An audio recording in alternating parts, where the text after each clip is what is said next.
គ្រាសជលផលខ្នាតតូចនៅកម្ពុជាប្រឈមនឹងការលំបាកក្នុងការទទួលបានហិរញ្ញវត្ថុផ្លូវការដោយសារតម្រូវការទ្រព្យតម្កល់ខ្ពស់ពេក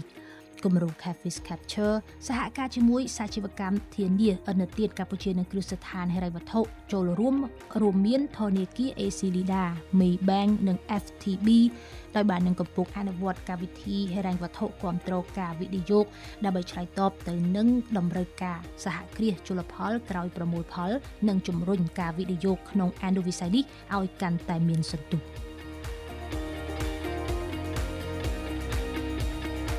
តាមរយៈយន្តការសហហើយមទាននិងការចែករំលែកហានិភ័យរវាងសាជីវកម្មធានាទានកម្ពុជា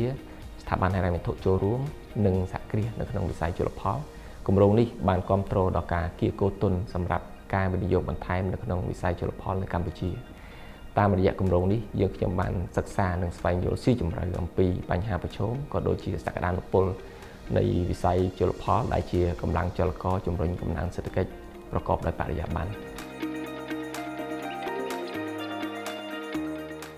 ដំណើរការជ្រើសរើសសហគ្រាសចូលកម្មវិធីមានការកើនឡើងជាក់ស្ដែងសហគ្រាសជាង70បានដាក់ពាក្យស្នើសុំក្នុងនោះ20សហគ្រាសត្រូវបានជ្រើសរើសជាមួយទុនគៀកប្រមាណជាង$2 លានអាមេរិកជាជំនួយឥតសំណងនិងប្រាក់កម្ចី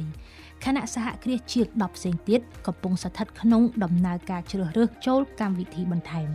តាមរយៈកញ្ចប់ហិរញ្ញប្បទានផ្អែកលើផែនការអាជីវកម្មនិងជំនួយជាសម្ភារៈបរិក្ខារសហគ្រាសបានកែលម្អប្រតិបត្តិការអាជីវកម្មទទួលបានទីផ្សារថ្មីៗបង្កើតការងារនៅក្នុងខ្សែច្រវាក់តម្លៃជលផលទាំងមូល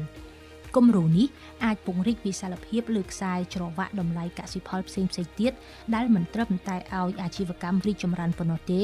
តែវាជាការផ្លាស់ប្រែរបស់វិស័យទាំងមូលផងដែរ